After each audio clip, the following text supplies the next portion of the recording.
popularong SPTA, tayo po ay magbabalik na naw at muling magpapaalala sa lahat po ng mga nagawa ni Yorme Isko Moreno ng siya ay ang ama ng lungsod ng Maynila.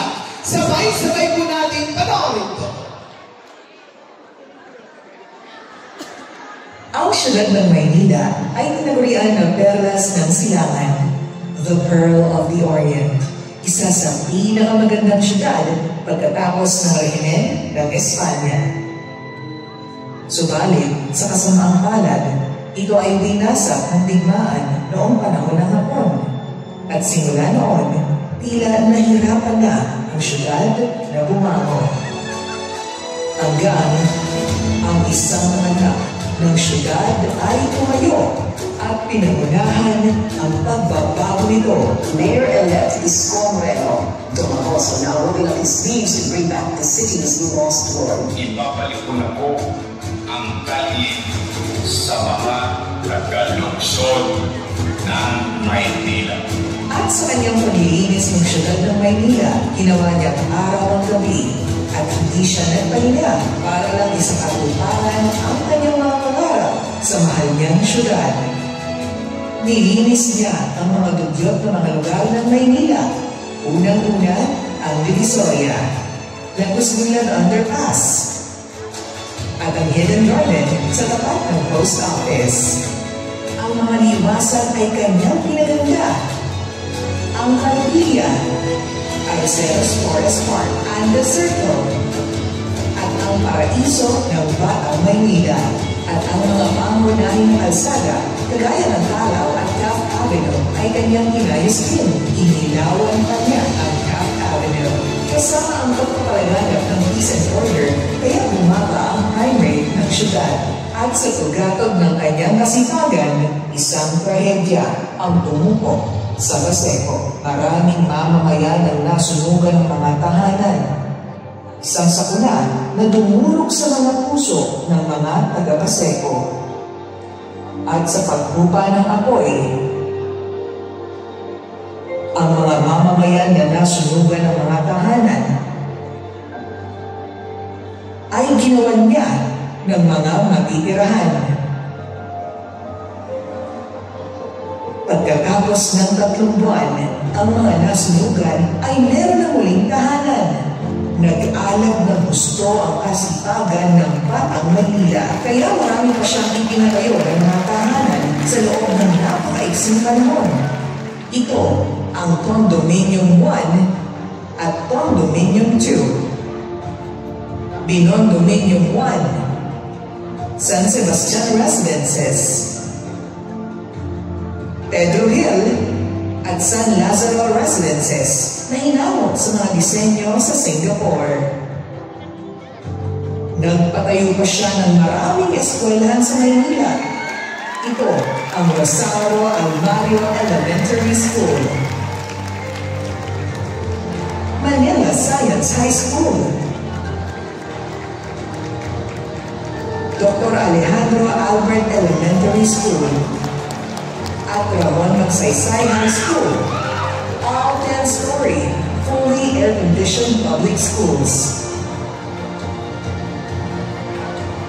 Sinundan niya ito ng mga pagamulan, kagaya ng Baseco Hospital, Hospital ng Maynila, na may mga makabagong kagamitan tulad ng CT scan, MRI machines, robotics, at dialysis center para sa mga pasyente na walang pambayad ng ospital.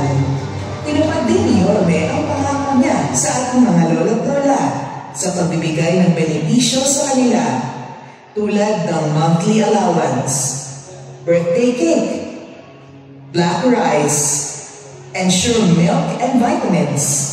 Meron pa silang regalo tuwing Kapaskuhan. Yung mga seniors na gusto pang magtrabaho, may programa din si Yorme para sa kanila. Hindi lang senior citizens ang binigyan ni Yorme ng benepisyo.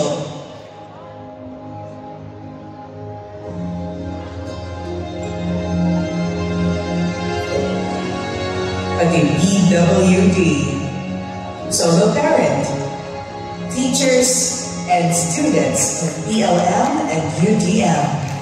Nagbigay pa si Yorme ng 11,000 laptops sa mga teachers, 110,000 tablets naman sa mga estudyante para sa kanilang online learning with internet. At sino ang hindi makakalimot sa madilim na yugto ng ating bansa? Ang pagdaigdigan na pandemya. At sa pag-aasik nito ng testing, kaagad nagpatupad si Yorme ng 24/7 na testing facility at vaccine drive-thru laban sa pandemya, na merong dedicated na vaccine storage facility sa Santa Ana Hospital. Pumili rin siya ng mamahaling gamot kagaya ng Remdesivir, Tocilizumab, at Molnupiravir para sa lahat ng nangangailangan noong panahon ng pandemya. Hindi doon natapos ang mga solusyon na naisip ni Yorme para labanan ang pandemya.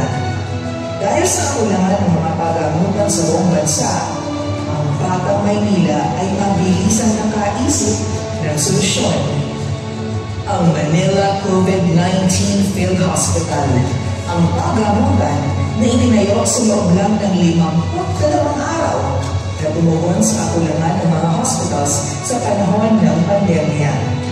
At kahit dito, maraming buhay ang nailigtas na itinayong pagamutan.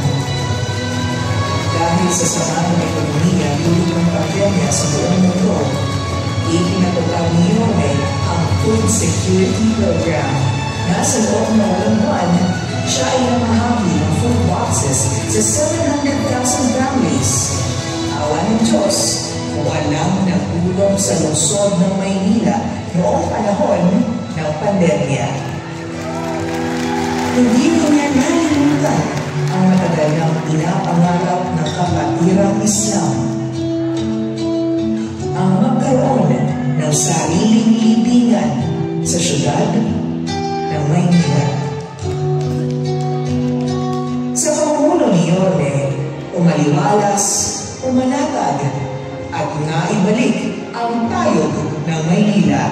Kinilala ang lungsod ng Maynila ng iba't ibang ahensya ng gobyerno, mga lokal at international na organisasyon. Rest assured to each and every one of you here, when we fail, we'll do it again. When we succeed, we guarantee you will innovate.